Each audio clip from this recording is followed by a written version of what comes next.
When you mention Game of Thrones to somebody, the first thing that always comes to mind is Westeros. And rightly so, media and everything, it's always mostly been about Westeros. The Iron Throne, the Starks, the White Walkers, and everything. But just across the narrow sea, honestly, Essos interests me so much because of so much of it that is still a mystery. And something I want to talk about today are something that some of them are a mystery, but most we know about. The free cities of Essos.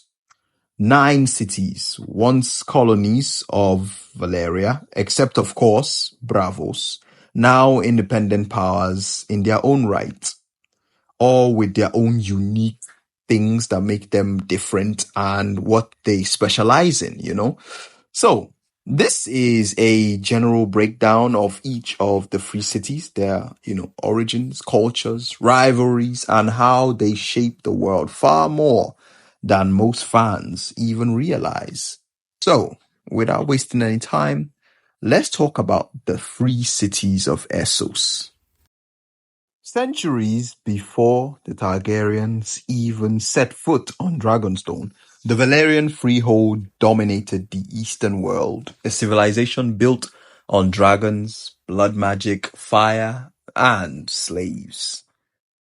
They founded outposts all along the western coast, as any civilization would do. Slowly, it starts to expand. These outposts would eventually become what we know as the free cities, though ironically, not all were truly free.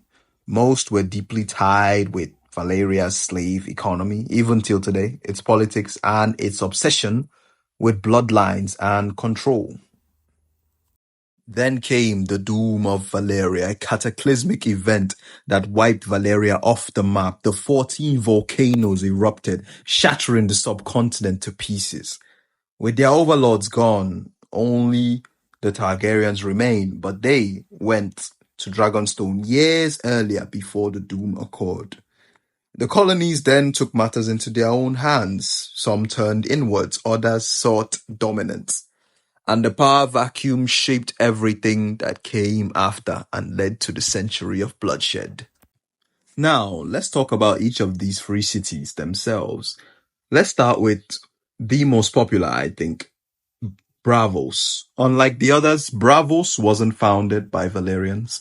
It was created in secret by escaped slaves, actually, mages, warriors, and dreamers who fled Valyria and hid in fear in the northwestern corner of Essos, surrounded by a lagoon and mist that shielded their little city.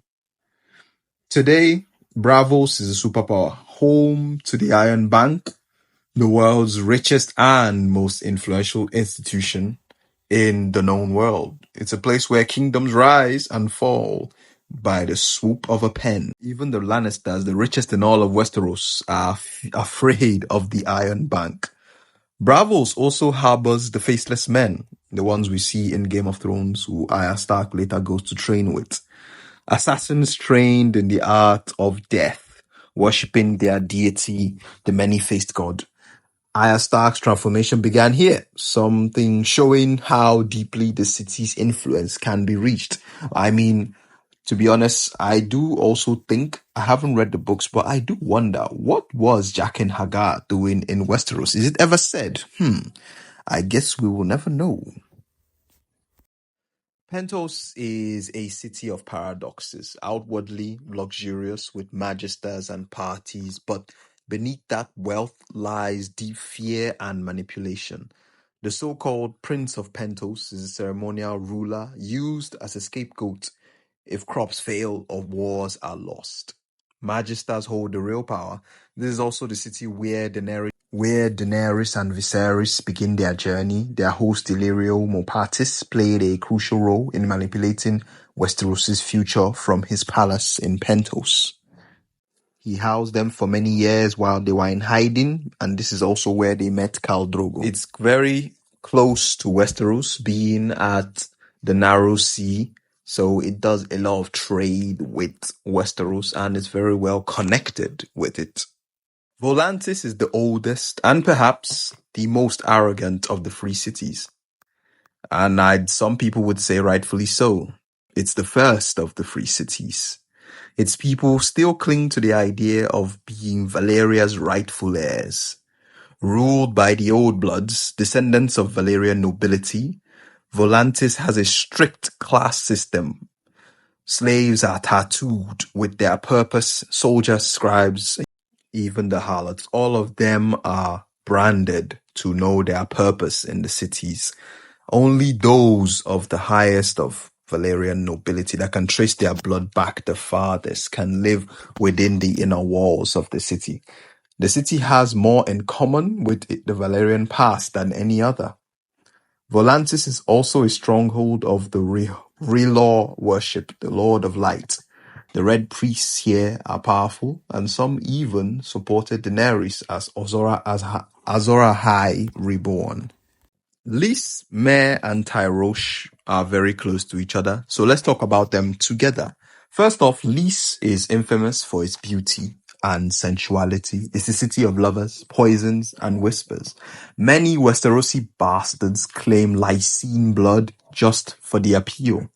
They have beautiful, even their lowborn have beautiful pale skin, and some even have silver hair, like the Valerians.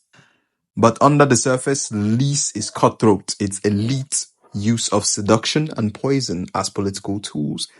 It makes it very dangerous. It can seem like one of the weaker cities of the free cities, but it knows how to use what it has to get what it wants. Think of it as the Essosi version of Littlefinger's ideal city, if Littlefinger made a city himself.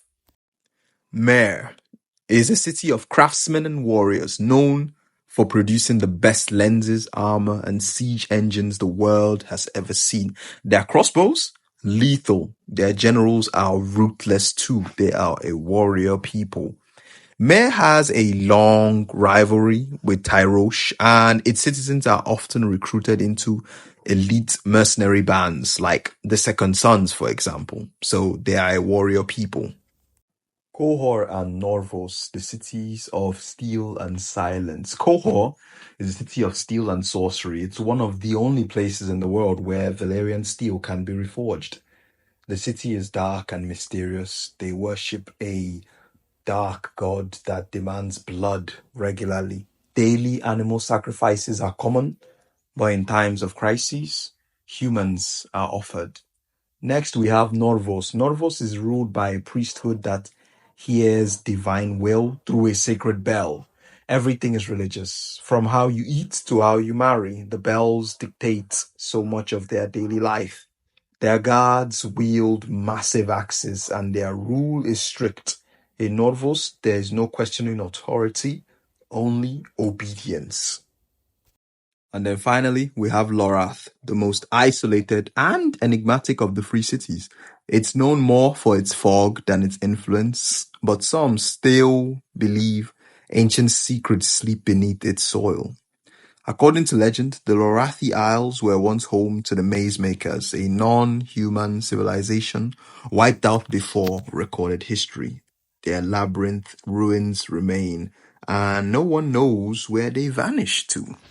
So, it holds its own unique secrets yet to be unfolded. These cities' influences are far-reaching and they influence Westeros in so many ways. Braavos funded Stannis Baratheon's war, Volantis supported Daenerys, Pentos hosted the exiled Targaryens, Mare, Lys, and Tyrosh provided mercenaries to both sides of every conflict. They have always, since their founding, been intertwined with the politics and the affairs of Westeros.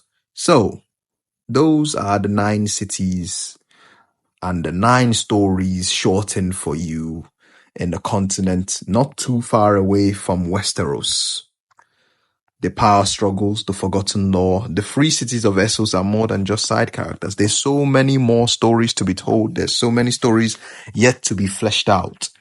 I really hope that HBO or whichever studio really explores more of Essos because it's big and huge and so much more stories can be told there. They're the engine behind the politics, the religion and magic of the world of Game of A Song of Ice and Fire.